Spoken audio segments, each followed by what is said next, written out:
Assalamualaikum warahmatullahi wabarakatuh. Hajime Maste, Watashi wa Rakades. Saya dari kelas 13 TOI-A. Hari ini akan menjelaskan tentang lampiran 10 tentang memakai yukata, siswa SMA di Jepang, dan bahasa Jepang yang mendunia. Pada lampiran 10 ini akan dibahas beberapa teori. Yang pertama, terdapat memakai yukata. Yang kedua, siswi SMA di Jepang, yaitu Morita Yuka. Dan yang kedua akan membahas tentang bahasa Jepang yang mendunia. Ada Siti Nur Fauziana dan Harbanu Harmawan. Di sini yang akan kita bahas pertama tentang memakai yukata. Foto yang di sebelah kiri dan tengah adalah pakaian yukata. Dibuat dari bahan kain katun tipis yang dipakai untuk kesempatan santai di musim panas. Dan yang di sebelah kanan adalah perlengkapan yukata, yaitu obi yang paling atas, himo yang paling kiri, dan obi-ita yang paling kanan. Yukata mempunyai banyak corak dan warna. 皆様こんにちは、星野あゆみと申します。これから浴衣の着付けを皆様にお教えしたいと思います。使うのは2本の腰紐と帯の芯となる帯板です。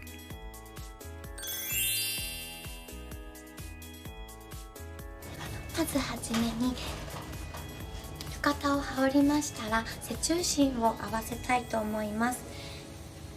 襟にある縫い目の部分を両端合わせていただいて、指先を持ちます。指先と後ろの背中心を前に引いて背中にまっすぐになるようにいたします。その後にこちらの裾線をくるぶしの部分で合わせてください。次に前幅を決めていきたいと思います。こちらを引っ張ったまま中にすべて入れ込むようにいたします。中に入れましたら、この引っ張ったまま前幅を合わせて片手でこちらは留めます。次に紐の真ん中の部分を腰に当て、後ろで腰紐を交差させます。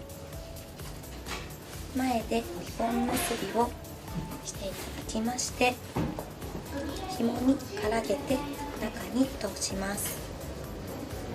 では次におはしょりをきれいにしていきます。左手を目圧口から手を入れていただきまして、1、2、3回引っ張っていただきます。その後に後ろのおはしょりをきれいにいたします。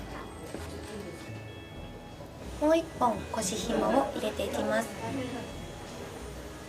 ちらは苦しくない程度に引っ張っていただきます。こちらまで止めましたら、また後ろを引っ張っていただいて、だいたい拳1つ分くらいレモンが抜けるようにいたします。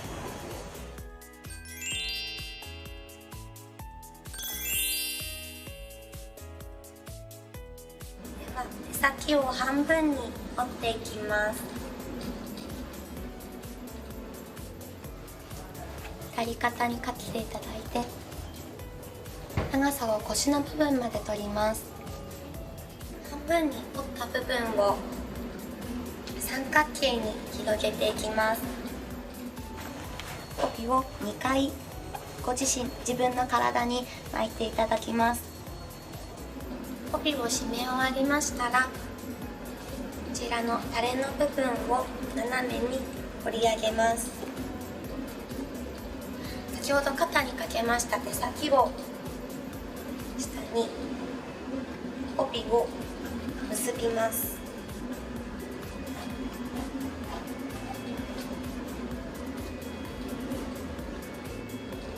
次にだいたいウエストの分ぐらいでお羽を取りましたら、中に入れて入れ込んでいきます。真ん中に谷を作りまして、端を山に出します。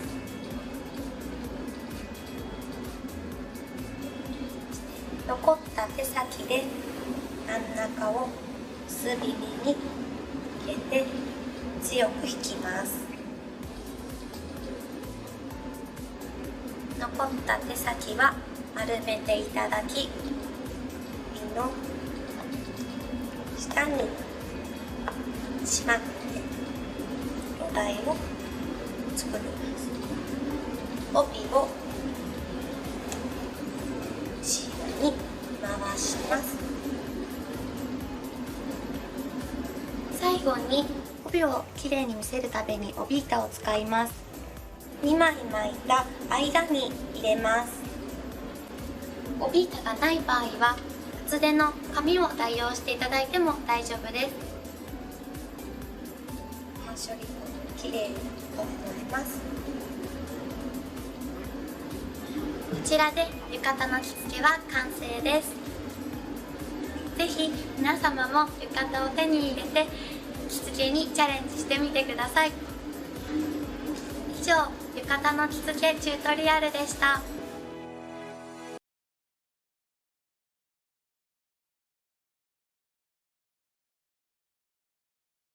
Kapan sih biasanya yukata dipakai? Biasanya yukata dipakai saat menikmati hanabi atau pesta kembang api, atau omatsuri pada pesta perayaan musim panas. Jika melihat orang memakai yukata, berarti tidak jauh dari tempat itu ada matsuri atau pesta kembang api. Yukata juga disediakan di kamar hotel, ryokan atau penginapan ala Jepang, dan onsen pemandian air panas sebagai baju santai. Apa sih perbedaan yukata dan kimono? Kimono juga merupakan pakaian tradisional Jepang. Orang Jepang menyebutnya wafuku atau baju tradisional Jepang. Kimono biasanya dipakai saat acara-acara seremonial seperti menghadiri upacara wisuda atau seijin shiki, upacara memasuki usia dewasa, saat upacara minum teh, dan lain-lain. Perbedaan lainnya yaitu kimono memiliki lapisan berbahan sutra dengan tekstur tertentu di dalamnya, sedangkan yukata tidak ada lapisan baju di dalamnya. Hal ini disebabkan karena kimono dan yukata biasanya dipakai untuk musim tertentu saja. Kimono memiliki jenis lengan yang beragam, salah satunya furisode. Kimono yang memiliki lengan panjang hingga menyentuh tanah itu khusus dipakai perempuan yang belum menikah. Kalau yukata memiliki lengan tidak lebih dari 50 cm. Bahan untuk kimono biasanya terbuat dari sutra yang menunjukkan kemewahan sekaligus estetika, sehingga terasa tebal dan hangat ketika digunakan, sesuai untuk musim dingin. Sementara itu, yukata biasanya hanya terbuat dari bahan katun atau polyester, jadi harganya lebih murah dibandingkan kimono. Yukata biasa digunakan pada musim panas. Bahan dan kain yang tipis membuatnya lebih nyaman digunakan saat cuaca panas. Sedangkan kimono biasanya pada musim dingin, baik untuk di luar rumah maupun di dalam rumah. Ketika memakai pakaian tradisional Jepang, biasanya mereka menggunakan sandal bernama geta atau sori. Saat menggunakan geta atau sori, orang yang menggunakan kimono seringkali memakai kaos kaki, sedangkan orang yang memakai yukata tidak menggunakan kaos kaki. Bagaimana di Indonesia? Di Indonesia sendiri, masing-masing provinsinya memiliki masing-masing pakaian tradisional. Seperti yang bisa kita lihat pada gambar yang paling kiri, di Jawa Barat memiliki pakaian adat yang bernama bedahan. Di Jawa Tengah memiliki pakaian adat yang bernama kebaya. Di DKI Jakarta memiliki pakaian adat yang bernama sadariah. Di Jawa Timur memiliki pakaian adat yang bernama pesaan. Dan di Jambi memiliki pakaian adat yang bernama baju kurung tanggung.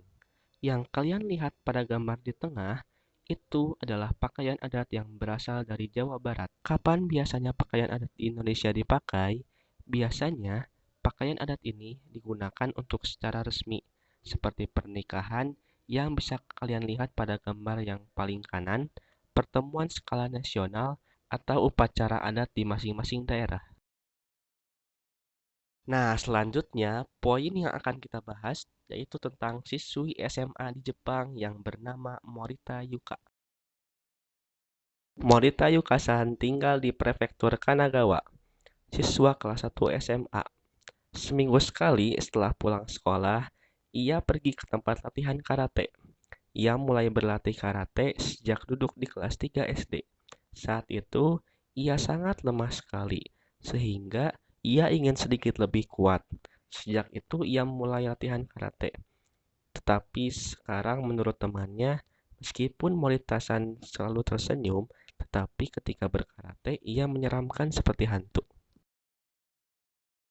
Dalam olahraga karate, untuk mendapatkan sabuk hitam, harus lulus ujian terlebih dahulu. Untuk mendapatkan sabuk hitam, tidak hanya mempunyai kekuatan saja, tetapi ada beberapa persyaratan lainnya seperti mempunyai waza atau teknik memukul dalam karate yang menarik, mempunyai kemampuan sebagai pelatih, dan mempunyai kepribadian yang baik. Moritasan berlatih keras, sehingga akhirnya ketika kelas 2 SMP, ia mendapatkan sabuk hitam. Sekarang, ia menjadi pelatih junior-juniornya di dojo, atau tempat latihan karate. Semenjak ia mulai berlatih karate, Moritasan merasa dirinya menjadi kuat, dan ia sangat ingin memperoleh penghargaan di pertandingan. Untuk itu, ia berlatih sangat keras. Akan tetapi, karena diminta oleh para seniornya, ia pun menjadi pelatih junior-juniornya. Saat ini menurutnya, yang paling membahagiakannya adalah melihat junior-juniornya menjadi mahir. Seperti yang kita lihat di foto paling kiri, di rumah Moritasan, semua anggota keluarga yang berjumlah 4 orang selalu bersama-sama menikmati makan malam. Menu makan malam hari ini adalah ikan salmon asin bakar dan tumis sayur serta miso siru. Di Jepang, ada istilah ofukuro no aji atau rasa masakan ibu. Arti dari kata itu adalah rasa khas masakan yang dibuat oleh ibu berbeda di masing-masing keluarga. Bahan dasar miso siru atau sup yang terbuat dari kacang kedelai di rumah Moritasan katanya tahu, rumput laut, dan daun bawang. Apakah rasa masakan ibu di rumah teman-teman? Moritasan sekarang sedang mengemari fotografi. Katanya, ia suka memotret alam yang menunjukkan berbagai suasana. Ketika ia keluar rumah dan melihat suasana langit, gunung, bunga, dan lain-lain yang indah, ia akan segera mengeluarkan kameranya dan mengabadikannya. Hasil fotonya bisa terlihat di foto yang ada di tengah. Oleh karena itu, cita-cita Moritasan di masa yang akan datang adalah menjadi seorang jurnalis foto. Ia ingin mempunyai pengalaman dan memikirkan banyak hal, ingin berkunjung ke negara berkembang dan negara yang terus mengalami konflik. Kemudian, ia ingin menyebarluaskan tulisan dan foto mengenai kondisi di sana kepada banyak orang. Nah, poin selanjutnya akan dibahas tentang bahasa Jepang yang mendunia. Di sini kita akan membahas dua orang. Yang pertama, ada Siti Nurfauziana, seorang pembelajar, dan Harbanu Harmawan, seorang dokter.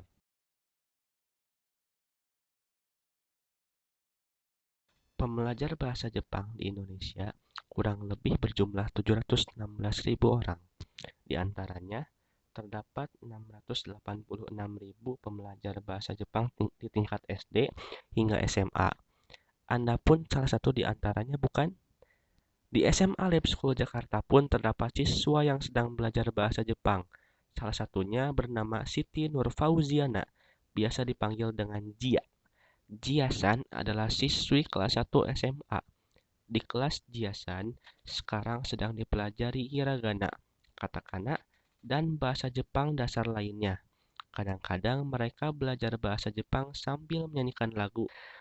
Menurut Jia-san, ia ingin menguasai percakapan bahasa Jepang karena menyukai film kartun dan musik Jepang. Sepulang sekolah, Jia-san berlatih band musik yang sangat disukainya. Jia-san pun menyanyikan lagu berbahasa Jepang. Di rumah pun, ia sering melatih percakapan bahasa Jepangnya bersama kakak perempuannya.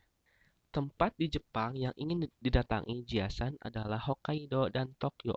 Alasan ingin ke Hokkaido katanya karena di sana banyak makanan yang enak. Bahasa Jepang yang disukai Jia-san adalah un dan souka. Mengapa demikian? Karena katanya kata-kata ini tidak sulit dan mudah diingat. Karena tidak sulit, Anda pun bisa coba hafalkan dan gunakan ya.